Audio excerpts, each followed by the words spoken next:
In this video, we are going to talk about integration, segregation, the civil rights movement, and why segregation was such an important issue in working places to the civil rights movement and the Afro-American community.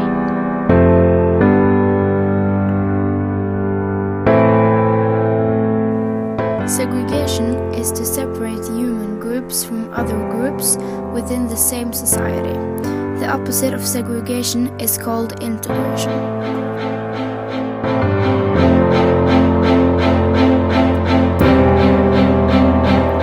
Segregation is a word that is often used in several countries to maintain the social decisions between population. For example, you can't choose who you are married to and which schools you can go to. The opposite of segregation is integration, which is the synthesis of different groups into a unified whole. Every large city tends to have some segregation, but there are others that tend to have a more integrated structure.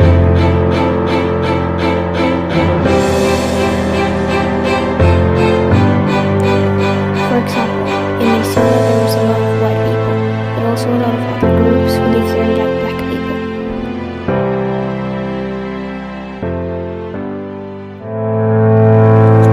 Work is something everyone needs, regardless of gender or race, to make money.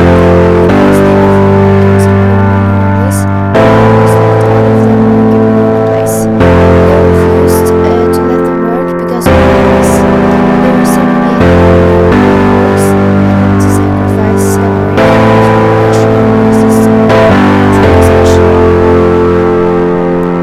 In the 1960s, the national civil rights were adopted. In 60 years, the black people was not able to choose something that could represent their interests in local authorities or in Congress.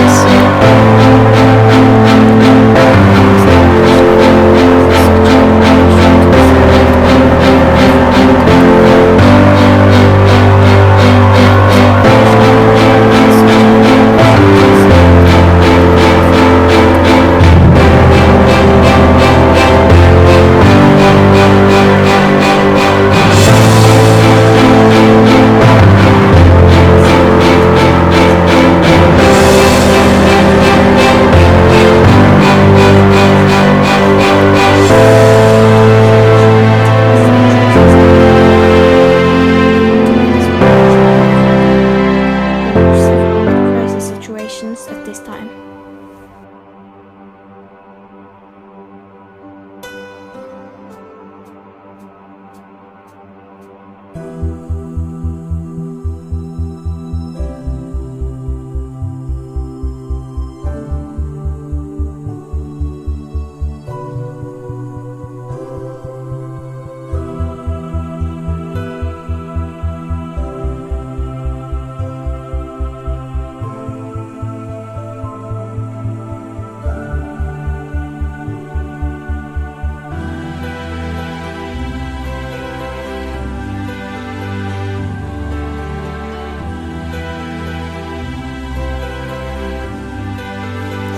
Since the 1970s, there has been an ever-growing African American middle class.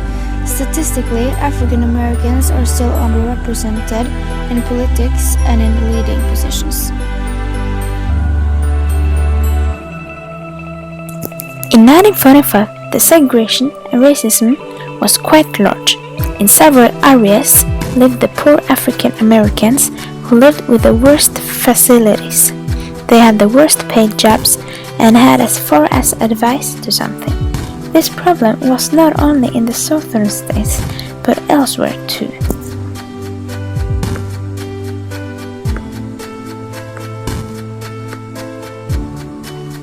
Education played a very important part in the 1945 civil rights history.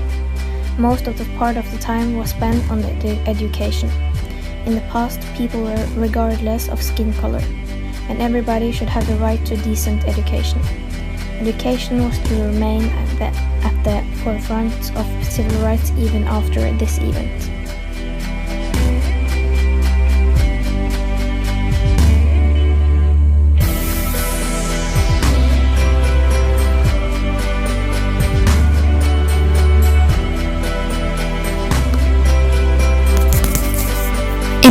1964, it was made a law on equal opportunities.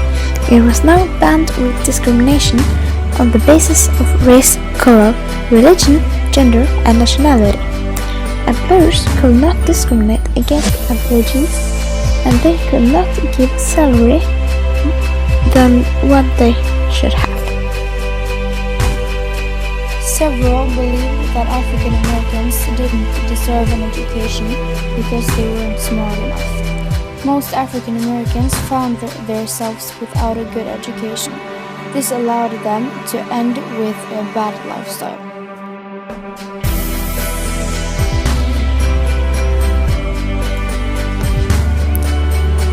What happened in 1962?